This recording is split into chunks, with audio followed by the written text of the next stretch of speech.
গল্পের শুরুতেই আমরা দেখি সমুদ্রের পানির ভেতর থেকে কিছু অদ্ভুত ধরনের ক্রিচার বের হয়ে শহরের দিকে এগিয়ে আসছে, আর এই ভয়ঙ্কর প্রাণীগুলোর নাম দেওয়া হয় প্যারাসাইট। এরপর আমরা দেখি এক লোক তার স্ত্রীর সাথে ঘুমিয়ে আছে। ঠিক তখনই সেই এলিয়েন প্যারাসাইট এসে লোকটার কানের ভেতর ঢুকে যায়। প্যারাসাইটটা কানে ঢুকতেই লোকটা ছটফট করতে শুরু করে, কিন্তু কিছুক্ষণ পর আবার সে একদম শান্ত হয়ে ঘুমিয়ে পড়ে। এরপর আমাদের দেখানো হয় শিনিচি নামের এক ছেলেকে, যে কানে হেডফোন লাগিয়ে গান শুনছিল।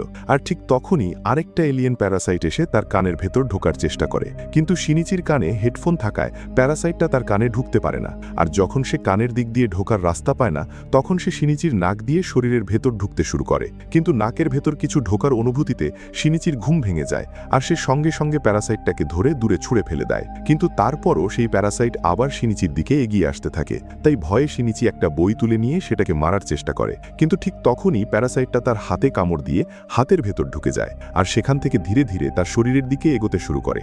এটা দেখে শিনিচি ভয় পেয়ে যায়। তারপর তাড়াতাড়ি একটা দড়ি নিয়ে নিজের হাত শক্ত করে বেঁধে ফেলে, যাতে প্যারাসাইটটা শরীরের ভেতর আর সামনে এগোতে না পারে। কিন্তু প্যারাসাইটটা হাতের ভেতরে থাকায় শিনিচির প্রচণ্ড যন্ত্রণা হতে থাকে, আর সেই কষ্টে সে জোরে চিৎকার করতে শুরু করে। শিনিচির চিৎকার শুনে তার মা দৌড়ে তার কাছে আসে। তখন শিনিচি মাঝে বলে তার হাতের ভেতর কোনো পোকা ঢুকে গেছে, কিন্তু যখন তার মা হাতটা ভালো করে চেক করে, তখন ভেতরে কিছুই দেখা যায় না। এটা দেখে তার মা ভাবে শিনিচি হয়তো মজা করছে, তাই তিনি সেখান থেকে চলে যান। কিন্তু এখানে শিনিচি চিন্তায় পড়ে যায় যে আসলে সেই জিনিসটা কোথায় গেল। পরের দিন সকালে শিনিচি যখন ব্রেকফাস্ট করছিল, তখন সে অনুভব করে তার ডান হাতটা, যেই হাতে প্যারাসাইট ঢুকেছিল, সেটা খুব অদ্ভুত লাগছে। এরপর আমরা আবার সেই লোকটাকে দেখি যার কানে প্যারাসাইট ঢুকেছিল। লোকটা খুব অস্বাভাবিক আচরণ করছিল, আর তার চোখগুলো অদ্ভুতভাবে বেঁকে যাচ্ছিল, যেন সে নিজের শরীরের ওপর থেকে নিয়ন্ত্রণ হারিয়ে ফেলেছে। এরপর লোকটা তার স্ত্রীর কাছে যায়, আর হঠাৎ করেই তার মুখ একটা বিশাল দানবের মতো খুলে যায়, যার ভেতরে ছিল অসংখ্য চোখ। এখন তার স্ত্রী কিছু বুঝে ওঠার আগেই লোকটা এক ঝটকায় তার স্ত্রীর মাথাটা খেয়ে ফেলে। এখানেই আমরা বুঝতে পারি এই প্যারাসাইটগুলো মানুষের কানের ভেতর দিয়ে ঢুকে সরাসরি মস্তিষ্ক দখল করে নেয়। তারপর সেই মানুষের পুরো শরীর নিজেদের ইচ্ছে মতো নিয়ন্ত্রণ করতে থাকে। এরপর আবার আমরা শিনিচিকে দেখি যে তার গার্লফ্রেন্ডের সাথে স্কুলে যাচ্ছিল, কিন্তু আজ শিনিচির আচরণ একটু আলাদা ছিল। আর যেই হাতে প্যারাসাইট ঢুকেছিল, সেই হাতের ওপর তার কোনো নিয়ন্ত্রণই ছিল না। হাতটা অদ্ভুতভাবে তার গার্লফ্রেন্ডকে স্পর্শ করতে শুরু করে, আর হঠাৎ করেই তার গার্লফ্রেন্ডের প্রাইভেট পার্ট ধরে ফেলে। এটা দেখে তার গার্লফ্রেন্ড রেগে গিয়ে সেখান থেকে চলে যায়। এরপর শিনিচি যখন ক্লাসে বসেছিল, তখন ভুল করে তার ইরেজার নিচে পড়ে যায়, আর সে যখন সেটা তুলতে যায়, তখন ইরেজারটা তুলতে পারে না, কারণ সেটা একটু দূরে ছিল। কিন্তু ঠিক তখনই হঠাৎ করে তার হাত লম্বা হয়ে ইরেজারটা তুলে নেয়। এটা দেখে শিনিচি পুরো হতবাক হয়ে যায়, আর সে কিছুতেই বুঝতে পারে না তার সাথে আসলে কি হচ্ছে। ক্লাস শেষ হওয়ার পর যখন সে তার বন্ধুদের সাথে বাস্কেটবল খেলছিল, তখন অনেক দূর থেকে সে একদম নিখুঁতভাবে বলটা বাস্কেট রিংয়ে ঢুকিয়ে দেয়। এটা দেখে তার সব বন্ধুরা অবাক হয়ে যায়, আর শিনিচির সাথে সাথে তার বন্ধুরাও বুঝতে পারে না সে কিভাবে এটা করলো। এরপর শিনিচি চিন্তিত অবস্থায় বাড়ি ফিরে আসে, আর পুরো ব্যাপারটা নিয়ে ইন্টারনেটে খোঁজাখুঁজি শুরু করে, কিন্তু সে এ বিষয়ে কোনো তথ্যই পায় না। আর ঠিক তখনই হঠাৎ তার হাত থেকে একটা চোখ বের হয়ে আসে, কিন্তু শিনিচি সেটা দেখতেই চোখটা আবার হাতের ভেতর ঢুকে যায়। এটা দেখে শিনিচি ভয় পেয়ে যায়, আর একটা ছুরি নিয়ে হাতের সেই জায়গাটা কাটতে যায় যেখান থেকে চোখটা বের হয়েছিল। কিন্তু তখনই তার হাত একটা বিশাল সাপের মতো রূপ নিয়ে তাকে ভয় দেখাতে শুরু করে। তারপর সেই হাত আবার ছোট্ট একটা ক্রিচারে পরিণত হয়। শিনিচি তখন ভয়ে পুরো কাঁপছিল, আর সে নিজের হাতকে জিজ্ঞেস করে, তুমি কে? তখন সেই ক্রিচারও তার কথাই নকল করে বলে, তুমি কে? এরপর শিনিচি কাঁদতে কাঁদতে বলতে থাকে, আমার হাতের এটা কি অবস্থা হলো? তখন সেই ক্রিচার তার কথাগুলো আবার রিপিট করতে থাকে। তারপর সে শিনিচিকে বলে, আমি তোমার হাত খেয়ে ফেলেছি। অন্যদিকে আমরা আবার সেই লোকটাকে দেখি যে তার স্ত্রীর মাথা খেয়ে ফেলেছিল। এখন সে টিভির সামনে বসে মানুষের ভাষা শেখার চেষ্টা করছে, আর আমরা এটাও দেখি যে সে তার স্ত্রীর পুরো শরীরটাই খেয়ে ফেলেছে। পরের দিন সকালে ঘুম থেকে উঠে শিনিচি দেখে সেই ক্রিচারটা, যেটা তার হাতের সাথে যুক্ত হয়ে আছে, সে তার ল্যাপটপ আর বই পড়ে মানুষের আচরণ শেখার চেষ্টা করছে। তখন শিনিচি সেই ক্রিচারকে বলে সে হাসপাতালে গিয়ে নিজের হাত কেটে ফেলবে আর তাকে শরীর থেকে আলাদা করে দেবে। এটা শুনে সেই ক্রিচার বলে, এতে আমি তোমার শরীর থেকে আলাদা হয়ে যাব ঠিকই, কিন্তু তুমিও তোমার একটা হাত হারাবে, আর আমি জানি তুমি সেটা কখনোই করবে না। এরপর সেই ক্রিচার শিনিচিকে বলে, আমি আসলে তোমার পুরো শরীর দখল করতে চেয়েছিলাম, কিন্তু তুমি তোমার হাত দড়ি গিয়ে বেঁধে আমাকে সামনে এগোতে দাওনি, তাই এখন আমি শুধু তোমার হাতটাই দখল করেছি, আর এখন আমরা দুজন একসাথে জড়িয়ে গেছি। এরপর সেই ক্রিচার আবার শিনিচিকে বলে, তুমি ভয় পেও না, আমি তোমার কোনো ক্ষতি করব না, কারণ তোমার কিছু হলে আমিও মারা যাব। এখন এখানে শিনিচির ভয়ও কিছুটা কমে গিয়েছিল, আর সে সেই ক্রিচারকে জিজ্ঞেস করে তার নাম কি। তখন সে বলে, তুমি আমাকে মিগি বলতে পারো। এরপর শিনিচি যখন স্কুলে যায় তখন মিগি অনেক বই পড়তে থাকে, আর সেখান থেকে সে মানুষ সম্পর্কে আরও অনেক কিছু জানতে শুরু করে। মিগি ছিল ভীষণ বুদ্ধিমান। শিনিচি ক্লাসরুম থেকে বের হওয়ার সাথে সাথেই মিগি পাশের ক্লাসে কিছু স্টুডেন্টকে ফাইটিং প্র্যাকটিস করতে দেখে তাদের কাছ থেকে ফাইটিং স্কিল শিখে নেয়। এরপর শিনিচি পেইন্টিং ক্লাসে বসে ছবি আঁকছিল, আর তার সেই প্যারাসাইটওয়ালা হাত দিয়ে সে নিজের গার্লফ্রেন্ডের খুব সুন্দর একটা পোর্ট্রেট এঁকে ফেলে। ঠিক তখনই তার গার্লফ্রেন্ড সেখানে আসে, আর নিজের সেই পোর্ট্রেট দেখে সে শিনিচির ওপর খুব খুশি হয়ে যায়। তারপর সে শিনিচিকে বলে, আগেরবার তুমি ভুল করে আমার প্রাইভেট পার্টে হাত দিয়েছিলে, কিন্তু যদি আবার এমন কিছু করো তাহলে কিন্তু আমি তোমাকে মেরে ফেলবো। এটা বলেই সে সেখান থেকে চলে যায়। এরপর স্কুল ছুটি হওয়ার পর শিনিচি যখন বাসায় ফিরে বাথটাবে গোসল করছিল তখন মিগি তাকে বলে, আমি তোমার শরীরটা একটু পরীক্ষা করতে চাই। শিনিচি তাকে সেটা করতে নিষেধ করে, কিন্তু মিগি জোর করেই তার শরীরের বিভিন্ন অংশ দেখতে শুরু করে। আর সবকিছু দেখার পর মিগি শিনিচিকে নিয়ে হাসাহাসি করতে থাকে। এখানে আমরা দেখি মিগি আর শিনিচির মধ্যে বেশ ভালো বন্ধুত্ব হয়ে গেছে, আর তারা দুজন এখন একসাথে থাকতে শিখে গেছে। অন্যদিকে আমরা শহরের বাইরের পরিস্থিতিও দেখতে পাই, যেখানে আরও অনেক প্যারাসাইট মানুষের শরীর দখল করে নিয়েছে, আর তারা মানুষ মেরে খেয়ে ফেলছে। এই খবর পুরো শহরে ছড়িয়ে পড়ে, কিন্তু সাধারণ মানুষদের কেউই জানতো না আসলে কে মানুষগুলোকে হত্যা করছে। একদিন শিনিচি যখন মার্কেটে যায় তখন মিগি তাকে বলে, আমার মনে হচ্ছে আশেপাশে আমার মতো আরেকটা প্যারাসাইট আছে, কিন্তু শিনিচি তার কথা গুরুত্ব দেয় না। এরপর মিগি জোর করে তাকে একটা রেস্টুরেন্টের ভেতরে নিয়ে যায়। সেখানে তারা এক লোককে দেখতে পায় যার শরীরও একটা প্যারাসাইট দখল করে নিয়েছে, আর সেই লোকটা দেখতে ছিল ভয়ঙ্কর। তখন সে একজন সাধারণ মানুষকে মেরে খাচ্ছিল। এখানে লোকটা যখন শিনিচিকে দেখে তখনই বুঝে ফেলে যে শিনিচির শরীরেও একটা প্যারাসাইট আছে, তাই সে শিনিচিকে মানুষের মাংস খেতে দেয়, কিন্তু শিনিচি সেটা খেতে অস্বীকার করে। এটা দেখেই লোকটা বুঝে যায় যে শিনিচির শরীরে থাকা প্যারাসাইটটার পুরো শরীরের ওপর নিয়ন্ত্রণ নেই, বরং সেটা শুধু তার হাতের সাথে যুক্ত আছে।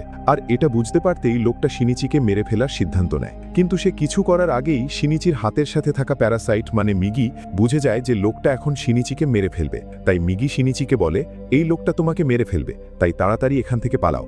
এটা শোনার পর শিনিচি বাইরে বের হওয়ার চেষ্টা করে, কিন্তু দরজাটা কিছুতেই খুলতে পারে না। ঠিক তখনই লোকটা তার কাছে এগিয়ে আসে। এরপর সে নিজের একটা হাত কেটে মিগিকে বলে, তুমি শিনিচির হাত ছেড়ে আমার হাতে চলে আসো। কিন্তু এর মধ্যেই মিগি আর শিনিচির মধ্যে ভালো বন্ধুত্ব হয়ে গিয়েছিল, আর মিগিরও শিনিচির শরীরটা পছন্দ হয়ে গিয়েছিল, তাই সে ওই লোকটার হাতে যেতে অস্বীকার করে দেয়। এটা দেখে লোকটা রেগে যায়। তারপর সে শিনিচির উপর আক্রমণ করে বসে, কিন্তু এখানে মিগি শিনিচিকে বাঁচানোর জন্য সেই প্যারাসাইটটার সাথে লড়াই শুরু করে। আর যেহেতু মিগি স্কুলে স্টুডেন্টদের ফাইট করতে দেখেছিল, তাই সে সেই একই মুভ ব্যবহার করে এক আঘাতেই ওই প্যারাসাইটটার মাথা শরীর থেকে আলাদা করে ফেলে, আর সাথে সাথেই সেই প্যারাসাইটটা মারা যায়। ঠিক তখনই সেখানে অন্য কেউ আসতে শুরু করে, আর সে আসার আগেই শিনিচি পিছনের রাস্তা দিয়ে দ্রুত সেখান থেকে পালিয়ে যায়। বাসায় ফিরে সে এই ব্যাপারে তার মাকে কিছুই বলে না। অন্যদিকে নিউজে দেখানো হয় শহর থেকে প্রতিদিন মানুষ নিখোঁজ হয়ে যাচ্ছে, কিন্তু পুলিশ এখনো বুঝতেই পারছে না আসলে কারা এসব করছে। আর পুরো শহরে শিনিচি ছাড়া আর কেউই জানতো না যে মানুষগুলোকে প্যারাসাইটরা মেরে খেয়ে ফেলছে। এখানে শিনিচি মিগিকে বলে, তুমি তোমার প্যারাসাইট বন্ধুদের বলো যেন তারা মানুষ মেরে না খায়। তখন মিগি জবাব দেয়, তোমরা মানুষ যেমন সবজি আর পশু মেরে খাও, ঠিক তেমনি আমরা জীবন্ত মানুষ খাই, তাই এতে খারাপ কিছু নেই। আর আমার ব্যাপারে বলতে গেলে তোমার পুরো শরীরের ওপর আমার কোনো নিয়ন্ত্রণই নেই, তাই তুমি যা কিছু খাও সেখান থেকেই আমিও এনার্জি পাই, তাই আমার মানুষের মাংস খাওয়ার কোনো দরকার নেই। পরের দিন শিনিচি যখন স্কুলে যায় তখন মিগি তাকে বলে, এখানে আশেপাশে তার মতো আরেকটা প্যারাসাইট আছে, আর সেটা আর কেউ না, তাদেরই এক টিচার। শিনিচি যখন সেই টিচারকে দেখে তখনই বুঝে যায় তাদের এই টিচার আসলে একটা প্যারাসাইট, আর সেই টিচারও বুঝে ফেলে যে শিনিচির সাথে একটা প্যারাসাইট যুক্ত আছে। স্কুল ছুটির পর সেই টিচার শিনিচিকে নিজের কাছে ডাকে, তারপর তাকে বলে, তোমার আমাকে ভয় পাওয়ার দরকার নেই, আমি এই স্কুলে এসেছি শুধু মানুষের আচরণ শিখে তাদের সাথে মিশে থাকার জন্য। এরপর সে আরও বলে, আমি আরেকটা প্যারাসাইটের সাথে মিলে নিজেকে প্রেগনেন্ট করেছি, যাতে আমরা বুঝতে পারি দুইটা প্যারাসাইটের মিলনে যে বাচ্চা জন্ম নেবে সেটা মানুষ হবে নাকি প্যারাসাইট। এরপর সেই টিচার শিনিচিকে আরও দুইটা প্যারাসাইটের সাথে পরিচয় করিয়ে দেয়, যারা মানুষের শরীর দখল করে রেখেছিল।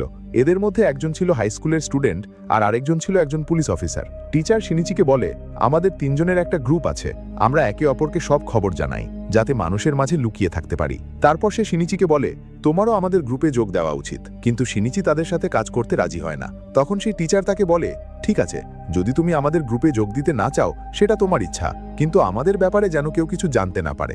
যদি তুমি কাউকে বলে দাও যে আমরা প্যারাসাইট, তাহলে আমরা তোমাকে বাঁচতে দেব না। এটা বলেই তারা তিনজন সেখান থেকে চলে যেতে থাকে, কিন্তু যাওয়ার আগে সেই পুলিশ অফিসারটা শিনিচির দিকে খুব অদ্ভুতভাবে তাকায়। এরপর মিগি শিনিচিকে বলে, টিচারের ভেতরের প্যারাসাইটটা একদম শান্ত স্বভাবের, আমি আজ পর্যন্ত ওর মতো শান্ত কোনো প্যারাসাইট দেখিনি, কিন্তু ওই পুলিশ অফিসারের মধ্যে কিছু একটা অস্বাভাবিক লেগেছে, তাই তুমি তার থেকে সাবধানে থাকবে। এরপর শিনিচি যখন বাড়ি ফিরছিল ঠিক ঠিক তখন রাস্তার মধ্যে সেই প্যারাসাইট পুলিশ অফিসার তার সামনে চলে আসে। পুলিশ অফিসারটা শিনিচির ওপর খুব রেগেছিল, কারণ সে জেনে গিয়েছিল কিছুদিন আগে রেস্টুরেন্টে যে প্যারাসাইট মারা গিয়েছিল সেটা শিনিচিই মেরেছিল। তাই সে শিনিচিকে মারার জন্য তার ওপর আক্রমণ করে, কিন্তু মিগি তার আক্রমণ থামিয়ে শিনিচিকে বাঁচিয়ে ফেলে। এরপর মিগি সেই পুলিশ অফিসারের সাথে লড়াই শুরু করে, আর এখানে তাদের মধ্যে ভয়ঙ্কর একটা ফাইট শুরু হয়ে যায়। তারা যখন লড়াই করছিল তখন শিনিচি বুদ্ধি করে সামনে এগিয়ে গিয়ে নিজের অন্য হাত দিয়ে একটা লোহার রড সেই পুলিশ অফিসারের পেটে ঢুকিয়ে দেয়, আর সাথে সাথেই তার শরীর থেকে রক্ত বের হতে শুরু করে। যেহেতু সেই প্যারাসাইটটা মানুষের শরীরের ভেতরে ছিল, তাই শরীর দুর্বল হয়ে পড়তেই প্যারাসাইটটাও দুর্বল হয়ে মাটিতে পড়ে যায়। এরপর শিনিচি সোজা বাড়ির দিকে চলে যেতে থাকে। এখানে অতিরিক্ত রক্ত বের হওয়ার কারণে পুলিশ অফিসারের শরীর কাজ করা বন্ধ করে দেয়, তাই তার শরীরের ভেতরে থাকা প্যারাসাইটটা বাইরে বের হয়ে আসে, আর এবার সে নতুন একটা মানুষের শরীর খুঁজতে থাকে। ঠিক তখনই সেই রাস্তা দিয়ে শিনিচির মা যাচ্ছিলেন, আর সেই প্যারাসাইটটা গিয়ে শিনিচির মায়ের শরীরের ভেতর ঢুকে পড়ে। অন্যদিকে বাসায় শিনিচি খুব মন খারাপ করে বসেছিল, কারণ আজ সে একটা মানুষকে মেরেছে, তাই সে নিজেকে খুব অপরাধী মনে করছিল। কিন্তু ঠিক তখনই মিগি তাকে সতর্ক করে বলে, ওই পুলিশ অফিসারের প্যারাসাইটটা আবার আমাদের দিকে আসছে। এটা শুনে শিনিচি চিন্তায় পড়ে যায় আর বলে, আমরা তো তাকে মেরে ফেলেছিলাম, তাহলে সে আবার বেঁচে উঠল কিভাবে? নিজেকে বাঁচানোর জন্য শিনিচি একটা ছুরি নিয়ে ঘরের এক কোণায় লুকিয়ে পড়ে। ঠিক তখনই তার মা ঘরের ভেতরে ঢুকে আসে, কিন্তু তার মায়ের আচরণ ছিল খুবই অদ্ভুত। এটা দেখেই মিগি বুঝে যায় যে পুলিশ অফিসারের সেই প্যারাসাইট এখন শিনিচির মায়ের শরীরে চলে এসেছে। তাই মিগি শিনিচির মাকে মেরে ফেলতে চায়, কিন্তু শিনিচি তাকে সেটা করতে বাধা দেয়, কারণ সে তার মাকে ভীষণ ভালোবাসত। কিন্তু ঠিক তখনই তার মা একটা ভয়ঙ্কর ক্রিচারে পরিণত হয়, আর তার শরীরের ভেতরের প্যারাসাইট সরাসরি শিনিচির হৃদয়ে আঘাত করে। এতে শিনিচি মারাত্মকভাবে আহত হয়ে মাটিতে পড়ে যায়। এরপর শিনিচিকে মেরে সেই প্যারাসাইটটা সেখান থেকে চলে যায়। হৃদয়ে আঘাত লাগার কারণে শিনিচি তখন মৃত্যুর কাছাকাছি চলে গিয়েছিল, আর সে ধীরে ধীরে শেষ নিঃশ্বাস নিতে শুরু করে। তখন মিগি তাকে বাঁচানোর জন্য তার হাত থেকে বের হয়ে শরীরের সেই জায়গায় চলে যায় যেখানে ছিদ্র হয়ে গিয়েছিল, আর শিনিচি ঘন্টার পর ঘন্টা সেই অবস্থায় সেখানেই পড়ে থাকে। এরপর আমরা দেখি মিগি আবার ধীরে ধীরে তার হাতে ফিরে আসছে, আর কয়েক ঘন্টা পর হঠাৎ করেই শিনিচির জ্ঞান ফিরে আসে। জ্ঞান ফিরে পাওয়ার পর সে আয়নার সামনে গিয়ে নিজের ক্ষত দেখতে থাকে, কিন্তু তার শরীরে কোনো ক্ষতের চিহ্নই ছিল না। তখন মিগি তাকে বলে, তোমার হৃদয় ঠিক করার জন্য আমি কিছু সেল সেখানে রেখে দিয়েছিলাম, তাই তোমার হৃদয় আবার ঠিক হয়ে গেছে আর তুমি বেঁচে গেছো। কিন্তু শিনিচি আবার বেঁচে উঠেও খুশি ছিল না, কারণ এই পৃথিবীতে তার মাই ছিল তার একমাত্র আপনজন, কিন্তু এখন সেও একটা প্যারাসাইটের দখলে চলে গেছে। তাই সে এখন সেই পুলিশ অফিসারের প্যারাসাইটটার উপর প্রচণ্ড রেগে যায়, আর প্রতিশোধ নেওয়ার আগুনে জ্বলতে থাকে। পরের দিন সে সেই প্যারাসাইটটাকে খুঁজতে শুরু করে, যে তার মায়ের শরীর দখল করেছিল। আর এখানে আমরা দেখি শিনিচি পুরোপুরি বদলে গেছে। আগে সে ছিল ভীতু একটা ছেলে, কিন্তু এখন তার শরীরে মিগির সেল চলে আসায় সে অনেক বেশি আক্রমণাত্মক হয়ে গেছে, আর পুরো শহর জুড়ে সে সেই প্যারাসাইটটাকে খুঁজে বেড়াতে থাকে, যে তার মায়ের শরীর দখল করেছে। কিন্তু সে কোথাও তাকে খুঁজে পায় না। ঠিক তখনই সে এমন একটা জায়গায় পৌঁছে যায় যেখানে প্রচুর মানুষ জড়ো হয়েছিল। সেখানে এক রাজনীতিবিদ মানুষের কাছ থেকে ভোট চাইছিল, আর সেই রাজনীতিবিদকে দেখেই শিনিচি বুঝে যায় লোকটাও একটা প্যারাসাইট। এটা দেখে শিনিচি ভয় পেয়ে যায়, কারণ যদি সেই প্যারাসাইট রাজনীতিবিদ নির্বাচনে জিতে যায় তাহলে পুরো শহর বিপদের মধ্যে পড়ে যাবে। পরের দিন যখন শিনিচি স্কুলে যায় তখন সেখানে তার সাথে সেই স্টুডেন্টটার দেখা হয় যে আসলে একটা প্যারাসাইট, আর সেই স্টুডেন্টটা টিচারের গ্রুপের সদস্য ছিল। এখানে আমরা জানতে পারি টিচার ইচ্ছা করেই ওই স্টুডেন্টকে এই স্কুলে ট্রান্সফার করিয়েছে যাতে সে শিনিচির ওপর নজর রাখতে পারে। এখানে সেই স্টুডেন্ট সবার সামনে এমনভাবে শিনিচির সাথে পরিচিত হওয়ার অভিনয় করে যেন তারা প্রথমবার দেখা করছে, আর এই পুরো ঘটনাটা দূর থেকে সেই প্যারাসাইট টিচার দেখছিল। বাসায় ফিরে মিগি শিনিচিকে বলে, যেদিন থেকে আমি আমার সেল দিয়ে তোমার হৃদয় ঠিক করেছি সেদিন থেকে আমি খুব ক্লান্ত অনুভব করছি, তাই এখন থেকে আমাকে প্রতিদিন 4 ঘন্টা ঘুমাতে হবে, আর যখন আমি ঘুমাবো তখন তোমাকে নিজের খেয়াল নিজেকেই রাখতে হবে। এটা বলেই মিগি হঠাৎ অদৃশ্য হয়ে ঘুমিয়ে পড়ে। শিনিচি তাকে জাগানোর চেষ্টা করে, কিন্তু মিগি আর জাগে না। অন্যদিকে পুলিশ বিভিন্ন জায়গা থেকে মানুষের মৃত্যুর রিপোর্ট পেতে শুরু করে, আর তারা বুঝতে পারে শহরের ভেতরে এমন কিছু মানুষ আছে যাদের শরীরে প্যারাসাইট বাস করছে, আর সেই প্যারাসাইটগুলো মানুষের রূপ ধরে মানুষের মাঝেই লুকিয়ে থেকে সবাইকে হত্যা করছে। এটা জানার পর পুলিশ এই ব্যাপারে তদন্ত শুরু করে, আর তারা জানতে পারে যদি কোনো মানুষের শরীরে প্যারাসাইট থাকে তাহলে তার মাথার একটা চুল টান দিলে সেটা জীবন্ত কিছুর মতো নড়াচড়া করবে। এরপর পুলিশ এই খবর টিভিতে প্রচার করে দেয়, ফলে পুরো শহরের মানুষ প্যারাসাইট চিনে ফেলার একটা উপায় পেয়ে যায়।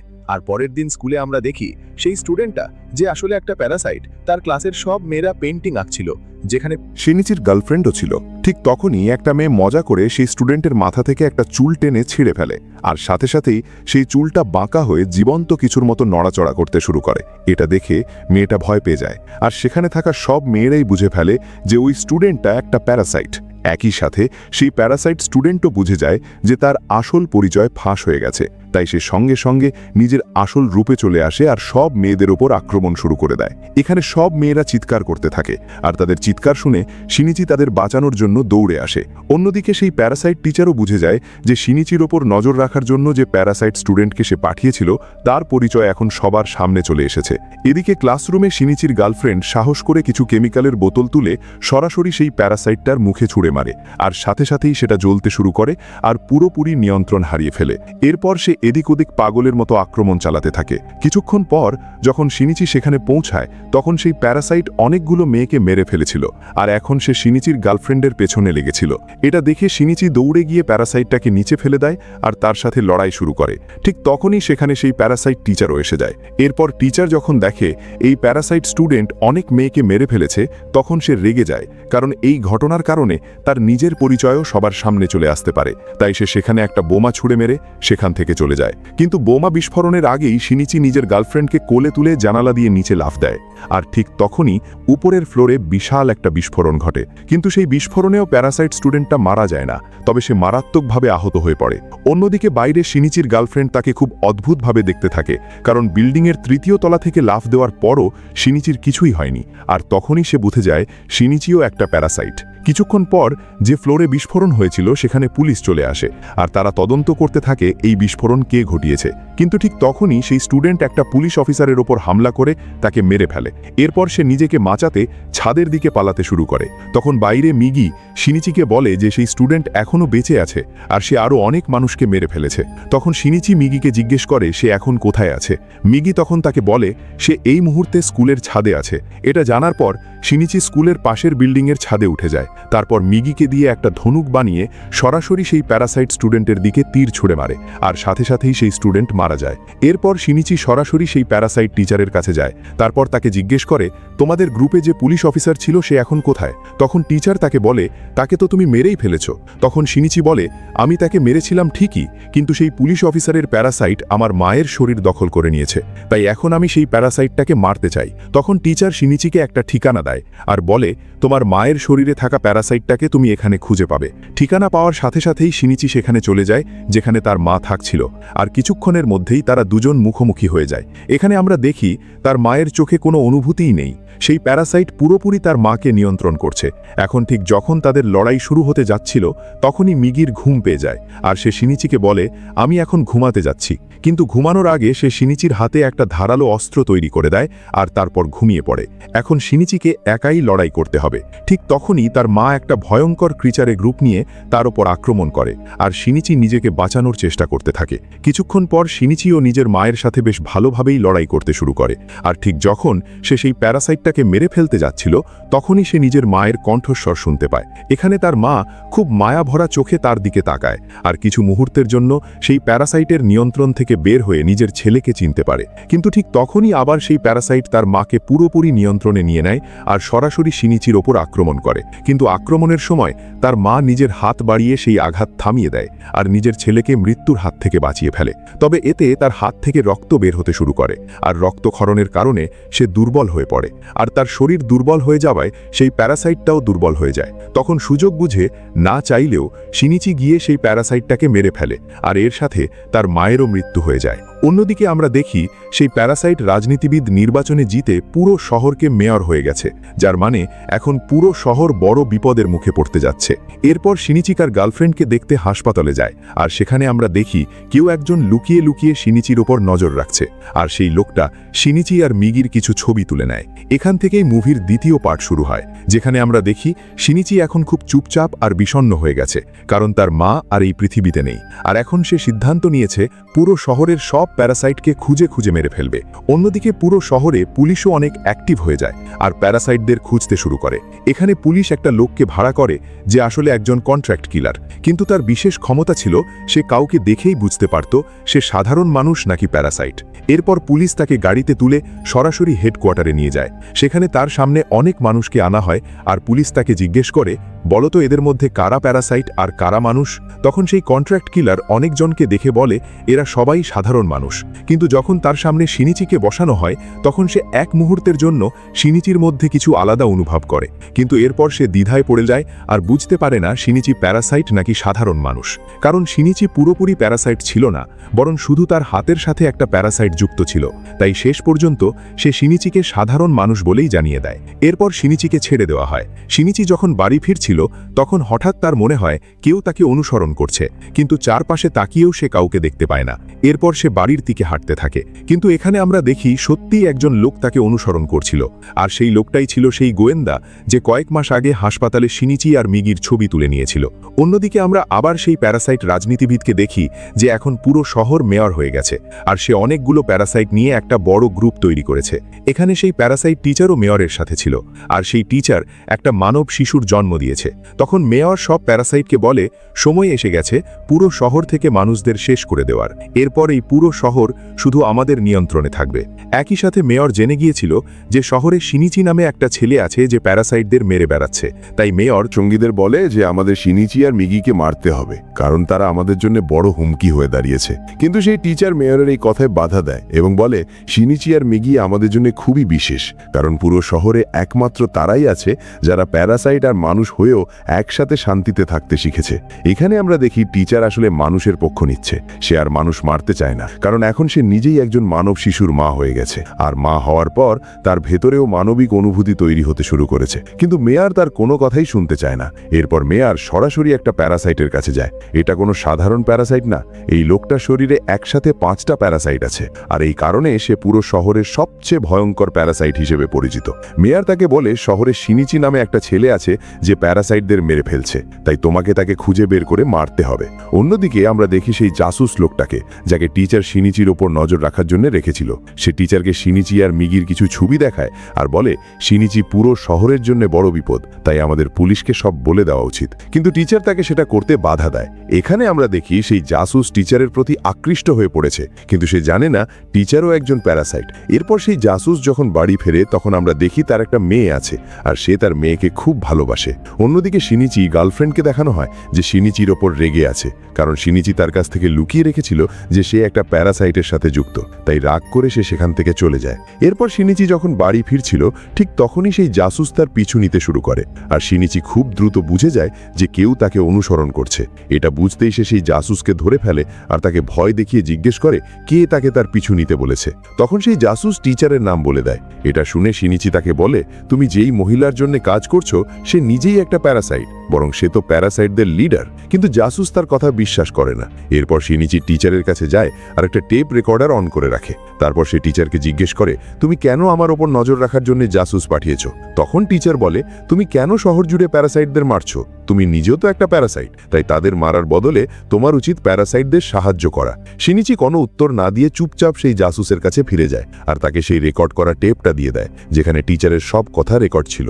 একই সাথে শিনিচি তাকে বলে এই শহরে হাজার হাজার প্যারাসাইট আছে, এমনকি শহরের মেয়রও একজন প্যারাসাইট, তাই তোমার ভালো হবে যদি তুমি এই সব থেকে দূরে থাকো, না হলে তুমি মারা যেতে পারো। কিন্তু সেই জাসুস টিচারের প্রেমে পড়ে গিয়েছিল, আর তার সত্যিটা জানার পর সে ভীষণ রেগে যায়। এরপর সে একাই সব প্যারাসাইটকে সামনে আনার কাজ শুরু করে দেয়। তারপর সে সরাসরি মেয়রের কাছে যায় আর তার সত্যি ফাঁস করার জন্য টেবিলের নিচে একটা মাইক বসিয়ে রাখে।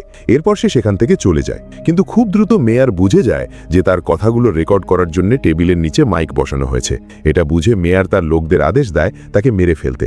মেয়রের আদেশে দুজন প্যারাসাইট সেই জাসুসকে মারতে তার বাড়িতে যায়, কিন্তু তারা সেখানে গিয়ে দেখে সে বাড়িতে নেই। তাই তারা জাসুসকে না পেয়ে তার ছোট মেয়েকে মেরে ফেলে চলে যায়। এরপর যখন সেই জাসুস বাড়ি ফিরে আসে তখন সে নিজের মেয়েকে মৃত অবস্থায় দেখে। এটা দেখে সে প্রচণ্ড প্রতিশোধের আগুনে জ্বলে ওঠে আর তার মনে হয় তার মেয়েকে টিচার মেরেছে।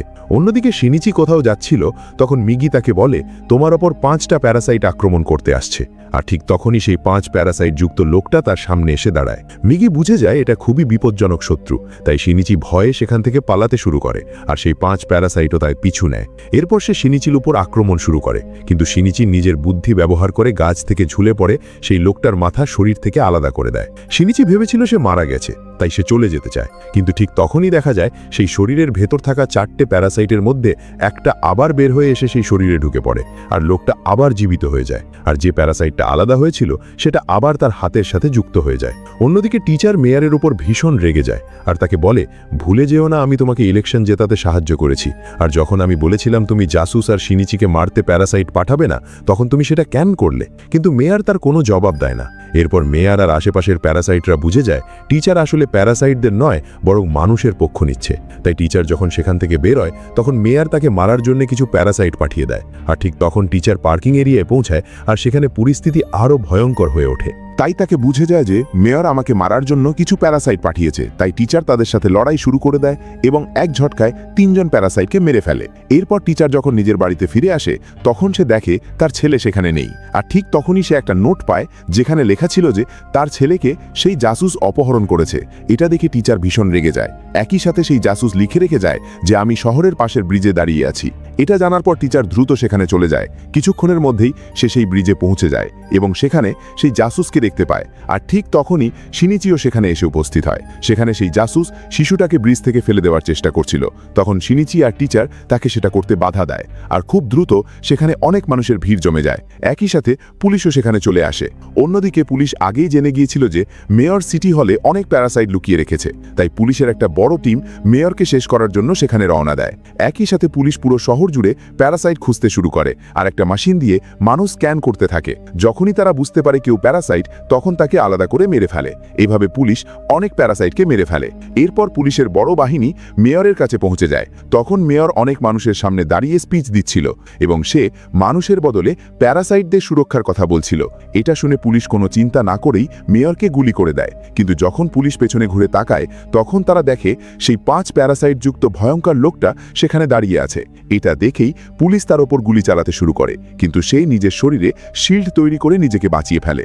অন্যদিকে ভিড়ের মধ্যে সেই জাসুস যখন টিচারের ছেলেকে নিচে ফেলে দিতে যাচ্ছিল, ঠিক তখনই টিচার নিজের আসল রূপে ফিরে এসে সেই জাসুসকে মেরে ফেলে আর নিজের সন্তানকে বাঁচিয়ে নেয়। কিন্তু এর ফলে তার আসল পরিচয় সবার সামনে চলে আসে। তাই পুলিশ তাকে বিপজ্জনক ভেবে গুলি করতে শুরু করে, কিন্তু টিচার নিজের শরীরের কোনো পরোয়া না করে নিজের সন্তানকে বাঁচিয়ে নেয় এবং একের পর এক গুলিতে মারাত্মকভাবে আহত হয়ে পড়ে যায়। এরপর সে ধীরে ধীরে এগিয়ে এসে তার সন্তানকে শিনিচির হাতে তুলে দেয় আর বলে, তুমি এটাকে একটা সাধারণ মানুষ হিসেবে বড় করো। এটা বলেই সে সেখানেই মারা যায়। এরপর পুলিশ শিনিচিকে গাড়িতে তুলে ইনভেস্টিগেশনের জন্য হেডকোয়ার্টারে নিয়ে যায়। সেখানে অনেক পুলিশ দাঁড়িয়েছিল। আর ঠিক তখনই সেই 5 প্যারাসাইট যুক্ত লোকটা সেখানে এসে উপস্থিত হয়। সে শিনিচিকে মারতে চায়, তাই শিনিচি গাড়িতে বসে সেখান থেকে পালানোর চেষ্টা করে। কিন্তু সেই প্যারাসাইট উড়ে এসে গাড়ির উপর উঠে পড়ে এবং ওপর থেকে আক্রমণ করতে শুরু করে। এতে গাড়ি নিয়ন্ত্রণ হারিয়ে ব্রিজ থেকে নিচে পড়ে যায়। কিন্তু গাড়ি বিস্ফোরণ হওয়ার আগেই মিগি শিনিচিকে টেনে তুলে তার প্রাণ বাঁচায়। এরপর শিনিচি বাঁচতে বাঁচতে জঙ্গলের দিকে পালিয়ে যায়, কিন্তু সেই প্যারাসাইটও তাকে অনুসরণ করে জঙ্গলে চলে আসে। এখানে মিগি শিনিচিকে বলে, আমি তোমার সাথে যুক্ত থাকলে সে আমাদের সহজেই খুঁজে পাবে। তাই বাঁচতে হলে আমাদের আলাদা হয়ে তার উপর আক্রমণ করতে হবে, না হলে আমরা দুজনেই মারা যাব। শিনিচি মিগির কথা মেনে নেয় এবং তারা আলাদা হয়ে যায়। এরপর সেই প্যারাসাইট জঙ্গলের মাঝখানে শিনিচিকে খুঁজতে থাকে। তখন মিগি চুপি চুপি তার উপর আক্রমণ করে, কিন্তু সে সহজেই সেই আক্রমণ ঠেকিয়ে দেয়। এরপর শিনিচিও আক্রমণ করে, কিন্তু সেও ব্যর্থ হয়। এরপর সে শিনিচিকে দূরে ছুঁড়ে ফেলে দেয়। এটা দেখে শিনিচি আর মিগি বুঝে যায় সে অনেক বেশি শক্তিশালী। তাই মিগি শিনিচিকে পালাতে বলে এবং বলে, আমি একাই তাকে আটকাবো। কিন্তু শিনিচি তাকে একা ফেলে যেতে চায় না, তবুও মিগি তাকে জোর করে পাঠিয়ে দেয়। এরপর মিগি একাই সেই 5 প্যারাসাইটের বিরুদ্ধে লড়াই করে, কিন্তু শেষ পর্যন্ত সে পরাজিত হয় এবং মারা যায়। অন্যদিকে শিনিচি তার গার্লফ্রেন্ডের বাড়িতে পৌঁছে যায়, যেখানে সে গুরুতর আহত অবস্থায় ছিল। তার গার্লফ্রেন্ড তাকে দেখাশোনা করে। পরের দিন যখন শিনিচি জেগে ওঠে, তখন সে দেখে মিগি আবার তার হাতে ফিরে আসছে। এটা দেখে সে খুব খুশি হয়। আসলে যখন মিগি তার শরীর বাঁচিয়েছিল, তখন সে নিজের কিছু সেল রেখে গিয়েছিল। সেই সেলের কারণে মিগি আবার ফিরে আসে। কিন্তু শিনিচি বুঝতে পারে সেই ভয়ঙ্কর প্যারাসাইট আবার মিগির মাধ্যমে তাকে খুঁজে পাবে। তাই সে তার গার্লফ্রেন্ডকে ঝুঁকিতে ফেলতে চায় না এবং তাকে সেখানেই রেখে বাইরে চলে আসে। বাইরে এসে সে দেখে সেই 5 প্যারাসাইট যুক্ত লোকটা তাকে খুঁজে বের করে ফেলেছে। এরপর শিনিচি একটি ফ্যাক্টরির ভেতরে পালিয়ে যায়। সেখানে সেই প্যারাসাইট তার ওপর আক্রমণ করে।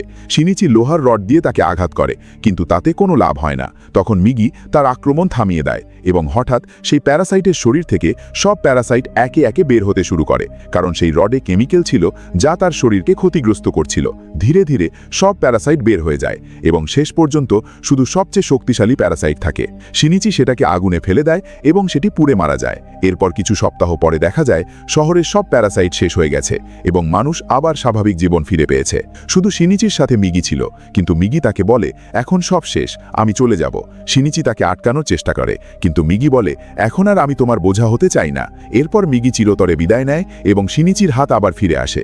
শিনিচি খুব দুঃখ পায়। সময় কেটে যায় এবং সে আবার তার গার্লফ্রেন্ডের সাথে স্বাভাবিক জীবন শুরু করে। কিন্তু একদিন সেই কন্ট্রাক্ট কিলার শিনিচির গার্লফ্রেন্ডকে ধরে বিল্ডিংয়ের কিনারায় নিয়ে যায়, কারণ সে এখনও মনে করত শিনিচি একটা প্যারাসাইট। শিনিচি বারবার বলে, আমি আর প্যারাসাইটের সাথে যুক্ত নই, কিন্তু সে বিশ্বাস করে না এবং তাকে ফেলে দিতে যায়। তখন শিনিচি দ্রুত দৌড়ে গিয়ে তাকে থামায় এবং লড়াই করে, কিন্তু তার গার্লফ্রেন্ড নিচে পড়ে যায়। শিনিচি তাকে বাঁচাতে চোখ বন্ধ করে ফেলে। ঠিক তখনই মিগির কণ্ঠস্বর সে শুনতে পায়। সেই কণ্ঠস্বর শুনে শিনিচি চোখ খুলে দেখে সে তার গার্লফ্রেন্ডকে ধরে ফেলেছে। এরপর সে তাকে টেনে উপরে তোলে নেয়। এখানে আমরা বুঝতে পারি, যখন সে পড়ে যাচ্ছিল তখন মিগি শেষবারের মতো এসে তাকে বাঁচিয়েছিল। আর এইভাবেই পুরো গল্পের সমাপ্তি ঘটে।